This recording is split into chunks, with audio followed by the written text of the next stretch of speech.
এই প্রাণীগুলো তাদের ব্যথা, তাদের কষ্ট কথা বলতে পারে না। এটাকে যদি আমরা একটা প্রাতিষ্ঠানিক রূপ দিতে পারি, তাদের সার্বিক তত্ত্বাবধান এটা আমরা এই প্ল্যাটফর্মগুলোর মাধ্যমে করতে পারবো।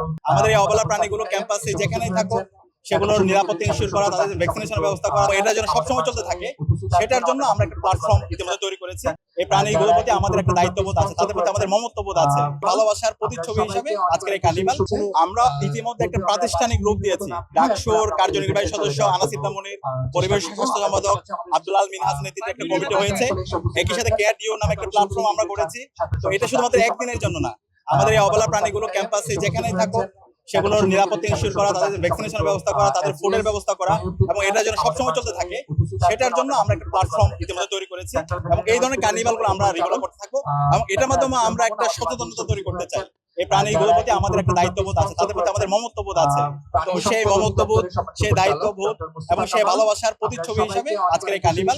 এবং এই কার্নিভালের সাথে আমাদের এখানে বিভিন্ন ডাক্তাররা এখানে এঙ্গেজ হয়েছে, বিভিন্ন ডোনাররা এঙ্গেজ হয়েছে। আমরা ডাকসুর পক্ষ থেকে সবার প্রতি অনেক বেশি কৃতজ্ঞতা জ্ঞাপন করছি। আমরা আশা করছি শুধুমাত্র ঢাকা বিশ্ববিদ্যালয় নয়, সারা দেশব্যাপী আমাদের এই সচেতনতা, এই ক্যাম্পেইনটা আমাদের করা দরকার। প্রাণীর প্রতি আমাদের যে দরদ, যে আবেগ, যে মমত্ববোধ, সেটা একটা প্রাতিষ্ঠানিক একটা রূপ দেওয়া দরকার। কারণ এই প্রাণীগুলো তাদের ব্যথা, তাদের কষ্ট কথা বলতে পারে না।